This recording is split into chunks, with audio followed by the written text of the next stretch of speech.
नमस्कार मित्रांनो, मी ईश्वर काळे. आयकेटेक मराठीमध्ये आपले सर्वांचं स्वागत आहे. आज आपण एक महत्त्वपूर्ण अपडेट म्हणतो म्हणजे महाराष्ट्र राज्य होमगार्ड अंतर्गत हे अपडेट असणार आहे.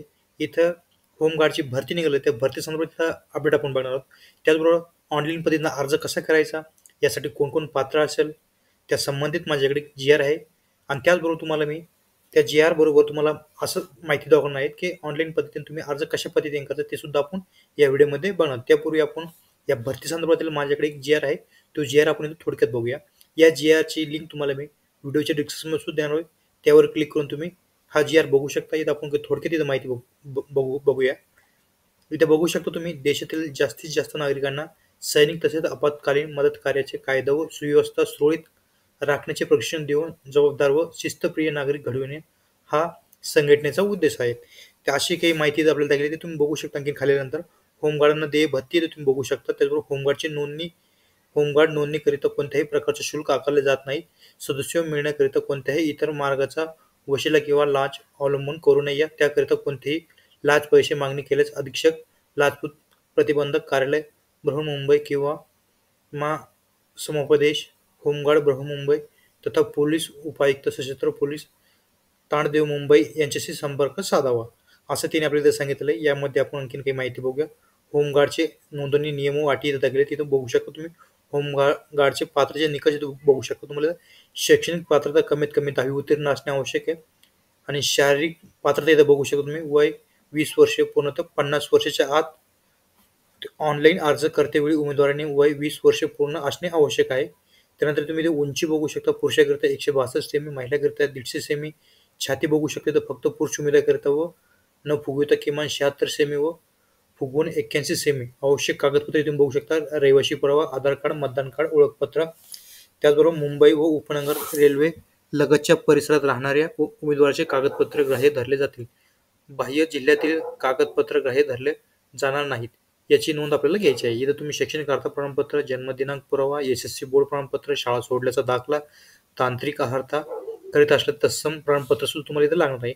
अशी काही महत्त्वाची माहिती इथं दाखवलेली तुम्ही शारीरिक क्षमता चाचणीची माहिती इथे या PDF मध्ये बघू शकतात. तर मी तुम्हाला आता दाखवतो ऑनलाईन पद्धतीने कसं अप्लाय करायचं. इथे तुम्हाला शैक्षणिक माहिती इथं तुम्हाला दाखवली. तुम्ही तिथे माहिती इथं बघू शकता. तर चला तर आपण बघूया ऑनलाईन पद्धतीने हा अर्ज कशा पद्धतीने करायचा. यामध्ये तुम्ही जागा बघू शकता. तुम्हाला इथं पुरुषासाठी 2271 जागा आणि फिमेलसाठी 500 जागा असणार आहेत. तुम्हाला आता अर्ज कशा पद्धतीने करायचा ते आपण बघूया. अर्ज ऑनलाईन पद्धतीने करण्यासाठी त्या वेबसाईटची लिंक सुद्धा तुम्हाला मी इथे देणार आहे. इथे आल्यानंतर समोर आपला असा काही इंटरफेस दिसेल. तुम्हाला ह्या इथे यायचं आहे. HGS एनरोलमेंट यावर यायचं. ऑनलाईन एनरोलमेंट फॉर्म यावर आपल्याला क्लिक करायचं आहे.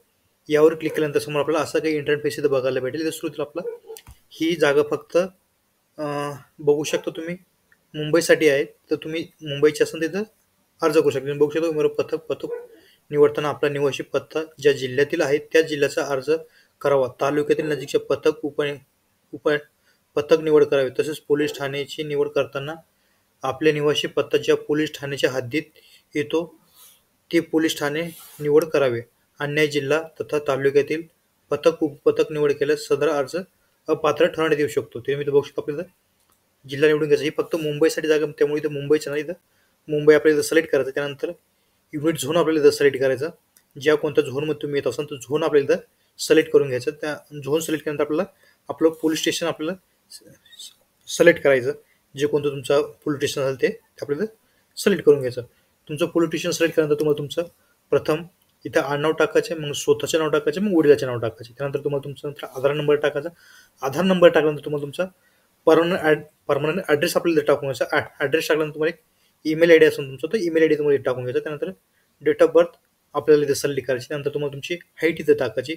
मेल फिमेल जेंडर सिलेक्ट करायचं. त्यानंतर 10th एज्युकेशन आपलं जे असेल 10वी 12वी ग्रॅज्युएशन पोस्ट ग्रॅज्युएशन जे असेल ते आपल्याला सिलेक्ट करून घ्यायचं. कमीत कमी याला 10वी पास असणं आवश्यक आहे. प्रोफेशन आपल्याला इथं सिलेक्ट करायचं. तुम्ही काय करता, farmer, self business, private job, government job, जे काय असेल ते तुम्ही इथं सिलेक्ट करून घ्यायचं.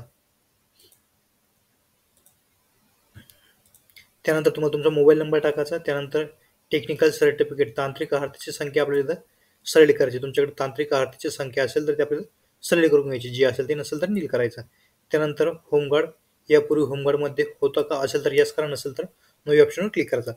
त्यानंतर सेव्ह ऑप्शनवर क्लिक करायचं. सेव्ह ऑप्शनवर क्लिक केल्यानंतर समोर तुमची माहिती फिल होऊन जाईल. तुमची माहिती फिल झाल्यानंतर तुम्हाला एक फॉर्म प्रिंटसाठी एक ऑप्शन आहे. तिथं तुम्हाला काय करायचं, तुम्हाला तुमचा आधार नंबर टाकायचा, डेट ऑफ बर्थ टाकायची. त्यानंतर डेट ऑफ बर्थ टाकल्यानंतर तुम्हाला सबमिट ऑप्शनवर क्लिक करायचं. सबमिट ऑप्शनवर क्लिक केल्यानंतर तुम्हाला तुमच्या भरलेल्या फॉर्मची प्रिंट दिसेल. ती प्रिंट घ्यायची आणि जिथे कुठे या भरती असेल त्या तुमचं पोलीस स्टेशन आहे ते तुम्हाला जाऊन भरती संदर्भात माहिती देण्यात येईल. आजचा हा असा महत्त्वपूर्ण व्हिडिओ होता. व्हिडिओ आवडल्यास लाईक करा, कमेंट करा, शेअर करा.